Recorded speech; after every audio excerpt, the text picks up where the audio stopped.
Je suis très heureuse de vous accueillir au sein de la Maison de la Région du Grand Est, au nom de notre président Philippe Richert, qui ne peut malheureusement être des nôtres. Votre initiative, Monsieur le Président Martin Bruder, de créer le concours des palmes de l'apprentissage transfrontalier est un événement auquel la région s'associe sans réserve. D'emblée, vous avez également reçu le soutien du recteur d'académie, du président de la Chambre des métiers, du président de la Chambre de commerce et d'industrie et de la Caisse d'épargne. C'est dire si l'initiative de l'association des membres de l'Ordre des palmes académiques est appréciée et surtout marque notre volonté conjointe de mettre en avant les atouts de l'apprentissage transfrontalier avec l'ambition de le faire progresser. Au moment où certains doutent de l'Europe, force est de reconnaître que ce concours constitue une formidable opportunité de mise en lumière des possibilités que nous offre la coopération européenne. L'emploi transfrontalier est une caractéristique forte de notre région. Notre situation géographique avec 4 pays limitrophes sur près de 800 km de frontières, conjuguée au contexte économique, nous incite tout naturellement aux échanges transfrontaliers. L'activité économique et le fonctionnement du marché de l'emploi s'affranchissent des frontières des États, offrant des opportunités professionnelles à près de 160 000 travailleurs frontaliers. Alors que 21% des jeunes de notre région sont au chômage, le Bade-Wurtemberg et la Suisse affichent un taux de chômage des jeunes qui tourne aux alentours de 3%. Il est indéniable que le marché de l'emploi outre-Rhin offre de nombreuses possibilités qu'il nous incombe de savoir saisir. En fait, cet intérêt est partagé, car nos échanges permettent de faire bénéficier de part et d'autre de nos richesses culturelles et professionnelles réciproques. La région, vous le savez, développe depuis de nombreuses années des politiques de soutien à l'apprentissage. Sur un budget global de 160 millions d'euros consacré à l'apprentissage en 2016, 700 000 euros sont fléchés vers l'apprentissage transfrontalier sur les territoires Alsace et Lorraine. À ceci se rajoute une enveloppe conséquente pour la formation transfrontalière des adultes.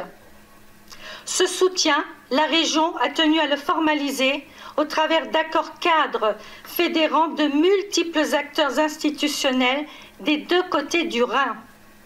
Pour ne citer que le dernier accord Réussir sans frontières, Erfolg ohne Grenzen, il réunit 33 partenaires qui apportent tantôt leur soutien financier, tantôt leurs compétences. Cet accord vise non seulement à donner des moyens supplémentaires pour promouvoir la formation transfrontalière, mais également pour permettre la reconnaissance réciproque des cursus. Et un travail est d'ores et déjà engagé dans ce sens. Un budget de 4 millions d'euros y est affecté sur 3 ans et cofinancé à 50% par l'Union européenne. Sur le territoire alsacien, cette politique volontariste est essentiellement mise en œuvre par 25 CFA, 205 contrats d'apprentissage signés avec 154 entreprises allemandes, ont d'ores et déjà permis de suivre 77 formations différentes. Mesdames et messieurs les responsables, encadrants et enseignants dans les CFA, je sais combien la réussite de nos jeunes vous tient à cœur. Je vous vois à l'œuvre. Je vois votre implication. Soyez assurés que votre engagement au quotidien nous est précieux. Je me tourne également vers les chefs d'entreprise. Ich begrüße ganz besonders die deutschen Firmen, die grenzüberschreitenden Berufsausbildungen unseren Jugendlichen anbieten, Zeit und Rat geben, damit sie in ihrem Lehrkursus Erfolg haben. Et à nos jeunes qui se lancent dans l'apprentissage transfrontalier, je leur dis tout simplement bravo.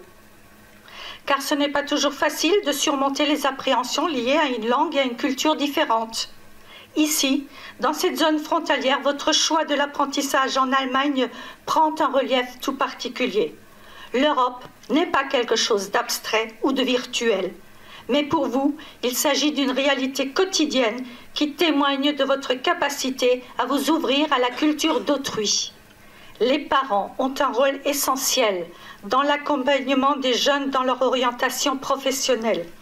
C'est un choix important, un choix judicieux, qui n'enferme pas, mais au contraire ouvre de nombreuses perspectives et mène vers la réussite lorsque l'effort et la volonté sont au rendez-vous. En cela, vos parents peuvent vous faire confiance et être fiers de vous. Et puis j'aimerais aborder un dernier sujet qui me tient à cœur, c'est le regard des autres. Je sais aussi combien le regard porté sur la formation en apprentissage par votre entourage, vos copains, vos enseignants, vos conseillers d'orientation est important pour vous. Et là, je crois que, ensemble, nous avons encore des progrès à réaliser pour soutenir et encourager l'apprentissage qui vous ouvre en grand les portes de l'emploi et qui répond aux attentes des entreprises. Aussi, aujourd'hui, c'est avec raison que l'AMOPA, en liaison avec l'ensemble des partenaires, met à l'honneur des volontaires engagés dans l'apprentissage transfrontalier. Au-delà des mérites des lauréats, il s'agit pour nous de donner un signal fort pour que l'apprentissage soit reconnu comme une voie d'excellence et gagne pleinement ses lettres de noblesse. C'est la raison pour laquelle j'ai plaisir à vous féliciter, Monsieur le Président de l'AMOPA, pour votre initiative. Cette première édition est un succès et je pense qu'elle sera suivie de beaucoup d'autres. Je félicite également tous les participants au concours qui ont fait preuve de beaucoup de clairvoyance en s'engageant dans cette voie. Bravo à vous tous et je vous remercie pour votre attention.